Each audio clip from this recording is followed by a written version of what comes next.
திமுக பெருமையை பேசுவாங்க. திமுக 75 வருஷம் கொள்கை கட்சி, டிவிக்கு கொள்கை இல்லாத கட்சி, அது கொள்கை இல்லாத கூட்டம் அப்படிங்கிற மாதிரி பெரிய இது மாதிரி பேசுவாங்க. ஆனால் திமுக உண்மையிலே கொள்கை உள்ள கட்சி கேட்டால் அப்படி என்னடா கொள்கை வச்சு கேட்டால் இந்த வீடியோ பார்த்துடுவோம். அப்படி உண்மையிலே 75 வருஷம் என்ன கொள்கைன்னு நம்ம பார்த்துடுவோம். இதுல பாதுகாப்பு இல்லை, பெண்களுக்கு இல்லை. ஏண்டா நான் விஜயை கேட்குறேன், திரிசா நாங்கள் எதனா பண்ணிட்டோம்? பாதுகாப்பாக தானே இருக்குது, பாதுகாப்பாக தானே இருக்குது. ஆனால் உன் அளவுக்கு என்னால் பாதுகாப்பு கொடுக்க முடியாது. நாங்கள் 50 பேருக்கு ஒரு போலீஸ் வச்சுங்கிற ராஜா, தனி ஃப்ளைட்டில் கால் மேலே கால் போட்டுக்கின்னு மடி மேலே தலை போட்டுக்கின்னு போகிறதுக்கு நாங்கள். கேட்டிங்களா? இதுதான் திமுகவோட 75 வருஷம் கொள்கை. வெக்கமே இல்லாமல் மேடையில் ஒரு நடிகையை பற்றி இப்படி ஆபாசமாக பேசுகிறாங்க. நடிகை ஒரு பெண்ணு தானே.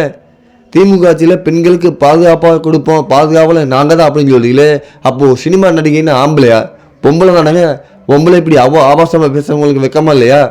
அப்போ நீங்கள் தப்பு தானே பண்ணுறீங்க. இதுதான் நீங்கள் கொடுக்குற பாதுகாப்பா?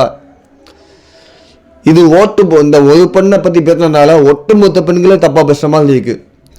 இது கண்டிப்பாக இந்த பெண்களுக்கு எதிரான இப்படி ஆபாச பேச்சுகளுக்கு எதிராக நம்ம குரல் கொடுக்கணும்.